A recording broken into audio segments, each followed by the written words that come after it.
Hey buddies, welcome to AmassGames. My name is Simon. Today I'm going to set up playing review the game Undaunted Stalingrad by David Thompson and Trevor Benjamin. This is by Osprey Games. I've deliberately set up a map to show you scenario. Everything in the box includes these various counters that you'll be revealing throughout the game, and you're going to take a book each depending on if you're playing in the Second World War as the Germans, playing with various map books, with the German scenario book, which I'll show in a second, or maybe playing as the Russians. Now, I've played the entire campaign through as the Germans, so I'll be talking through from their perspective. You're going to get your relevant cards, which I have already sleeved, so please check out my card sleeving playlist. Also, check out my AmassGames playlist as well. They have a setup play review list, the boxing teaser trailer preview overview video playlist as well, amongst many others, including the dice distancing playlist, see how far dice roll and whether or not you need a dice tray, and various other ones such as the videos, such as maybe the family weight playlist, which I think you might find fits in there too. So this was actually at the UK Games Expo, so check out my playlist for that too. Also let me know the comments are best on YouTube, like, subscribe, hit the notification bell, and I will let you know that it can be quite difficult to actually get some of these counters out from their little pockets and stuff, so there is something to be aware of. Aside from that, the amount of campaign games it takes is about 15 to play. And we need a pen just to help get this die out, because they only give you 2 per player, which might be a bit limiting. So I tend to find it's good to have spares as and when you need them. So you're going to sleeve up your cards. I do recommend that because they definitely do get scratched when I played it without them. And you are going to sort your cards. So you're going to have a starting supply, and what we're going to do initially is go through the various map book. So we're going to have a map book telling you how we're going to set up. So as you can see, we're playing 9th of January square, 9 January square. It's basically how the game would be set up. You're going to grab open your scenario book, 1A, so we're in scenario briefing A, read information, place scenario 11, which is on page 35. It is actually on page 34 for some reason, and there are a few goofs, so do check out the errata. There's various modes of that too. So in this case, we have 4 objective points to control. There's also various things, so the Soviets are going to start. So they're going to take the initiative, and it's going to tell you what starts off in your deck and also what starts off in your supply. It's basically things that you can grab. So we talked about some objective points. They're going to be out on the board like this. So we have a 1 over there. There might be 2 points up for grabs here, and maybe 1 here, and maybe some spares going on too. Now, if I'm playing as the Germans, in this instance, I've already got some areas scouted out, whereas the Soviets happen to be down here, and they happen to actually have a few things scouted, but they might be close to some objectives. And I will tell you at this point that the game is very balanced. It's amazing how close it is. So what do I have in my starting hand, and what else do I have available for me? So I've got myself a rifleman, I've got myself some scouts, some machine gunners, etc., which you might have seen from my other Undaunted videos how that's going to work. What you're going to do is you're going to shuffle up your cards, and again we've got to try to get these 4 objective points. Deal yourself 4, and one of them, including this Fogs of War as well, which basically just hold up your hand. 4 cards in this deck building game take about an hour to play, although realistically most games average about 2 hours, and look through them. So I've got a very duff hand with these Fogs of War.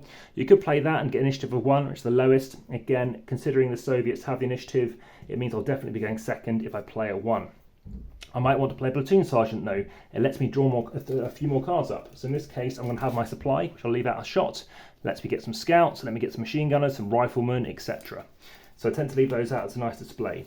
So what else do I have in my hand? I've got a squad leader. So if I have an A card, which I don't in my hand, I can actually bolster some more. So I can inspire 1 to go again, or in this case I can bolster. I haven't got any, so I'll go second. And in this case they play out their cards, they play out their turn. Now it's my turn. So I've got 3 cards to play. Again, the Fog of War does nothing. I can choose to grab 3 extra cards. In this case, let's grab a scout, let's grab another scout, and let's grab a machine gunner. Or I could command, which basically lets me draw 2 more cards. Or I could bolster. So in this case, let's just bolster 2 A cards. So squad A, and grab one of those out. Okay, so let's grab a scout and a machine gunner. They go in my discard pile, and now that's spent. And now my platoon sergeant, let's just say I command 2 cards. So I get 2 more cards out, rifleman A and squad leader B. Doesn't do anything other than bring out some more cards into my deck. So I bring 2 cards out, let's say a scout and rifleman.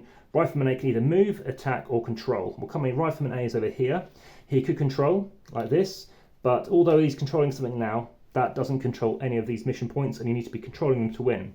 So he could move. Now he can't move here because he hasn't scouted, so we need to scout to move us down here, but I could move down here and stop there. Now imagine they take their turn and do something. I've then got 4 cards, and what do I want to do this time? Well, let's say I want to win the initiative, to play a high card, but let's just say I play, I don't know, a machine gunner. So I play a machine gunner, which happens to be on the board. Let's just say it's over here. I've already got machine gunner out. Let's just say I played machine gunner B as initiative. This time they happened to play a value 2 or something, so I win. So this flips over and I go first. And now what can I do? Well, I've got rifleman B coming out. In this case, he could move. So let's just say he moves down here. I've then got scout A and machine gunner A. So in this case, you can win the game if you can get rid of the opponent's rifleman. So scout A is over here, but for now he's just going to move, allowing me to maybe to grab this point, and it needs me chucking out a scouting marker. So just chucking one out there, and that's all it is. I could jump down here too, but I'll choose not to, but I could move somewhere else. So move over here because I'm closer to attacking these guys. Well, equally, the downside is I've got no defense where I'm at. Anyway, I choose to stop there, and that's my scout done with. Machine gunner A is over here, and he can choose to attack. He can choose to attack rifleman A. So he's going to do the attack, which means he's basically rolling 2 dice, the attack action, and to hit, it hits on a 4. To hit on a 4, it's going to hit on a 4 because it's got 4 on here, plus a distance of 1, so that's a range attack, which plus 1 defense for rifleman, so it hits on a 5, and it's got a defense of where it is, so it's got a sheltering attack because it's in a building, so it hits on an 8, so that's 1, 4 makes 5, defense makes 8. If I'm on the same square in this school, then I also get that similar defense bonus, so instead, basically how it's going to work, on the same square it's only worth 1. So I try and hit, I hit an 8. What happens is rifleman A, so my opponent, is going to have to discard a card from their hand initially. So they're going to flick through this if they've got their 4 cards and there's a rifleman A in there. In this case, it's going to lose it from the hand, so it's going to have a weaker turn. Or if it's not in the hand, it's going to come from the discard pile. If it's not in their discard pile, it's going to come from their draw pile. Okay, and then if there's none left, then they're going to get routed. Now, unlike the other Undaunted games, it's basically going to be pushed away, so it's going to go somewhere else, further away from where you are, where it has also been scouted. So they do not come off the board, unlike in other Undaunted games. So that's my turn finished. Now just say it's back to me taking my turn, and we're all going to take our same turns. Shuffle up, 4 more cards, 2, 3, 4. And this time I happen to get these cards. So now what can I do? Well, I probably want to try and control. So imagine I happen to win it playing a B scout. So I win it with a 6. So that's down here. And now what's going to happen is I'm going to control that. I've now got one of my 4 objective points. So that's my rifleman used. I've now got my squad leader B. It's not doing anything else, which may have been better if I happen to do this, because I can inspire my scout to do something else. I can bolster and bring out a couple more B cards into my discard pile, and let's just say I command just to get the game going a bit. In this case, I've got rifleman B, who can now control, so now I've got 2 of the 4 points. And lastly, machine gunner B, and actually how suppressing works. Now, machine gunner B currently isn't out on the board, so what's going to happen in this case is you're going to bring it out where their rifleman is, and it's going to be over here. So it's going to bring out where rifleman B is, because that's part of that's platoon, and right now it can attack. So let's say it attacks over here. It's a closer, so it's a less of a range defense needed, and it's a weaker building. So it's going to hit on a 1, 2, 3, 4. It's going to hit on a 9, and I'm going to go for a suppress, which rolls all full dice. So I need to get a 9. I don't, but imagine I did. That turns over. What happens next time they play a Scout A card? All that happens is it flips back over, and that is it. So what do I think of the whole campaign? It's very good. Like an 8 out of 10. It really improves. There's some great scenarios. It's very true to life. There's lots of stuff in this that does occur in the actual Stalingrad offensive, and great text as well. You don't necessarily need all of it, but it is very enjoyable. And like I said, I do recommend sleeving it. I like the counters, like how it builds. Every game, though, does require learning something new, which isn't necessarily good because you're just trying to get into it.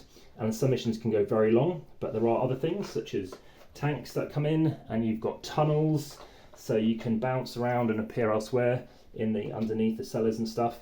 And we also have sharpshooters. You have, without spoiling it, you've got the Romanians and stuff like that too, and partisans. And yeah, it's very enjoyable. Like I said, these roads all do link up, which is very cool. Sometimes these buildings get exploded and basically become weaker, and they're covered in rubble, and a house can weaken its defense.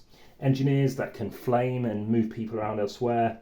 And there's smoke, and there's mines and stuff like that. So really cool thematic ideas, and I highly recommend checking it out. I think this even made my best of the month as well, so check out my playlist for that too. Great artwork again by Ronald McDonald. Of course, everyone's been named as well. So here we have Siegfried Kraus. Highly recommend checking this out. Also check out my reinforcements video, the Normandy video, and coming very soon is the Battle of Britain video as well, which I'm playing through. And I've also got general orders as well, so check out my Spiel Essen playlist. But for now, back to the table.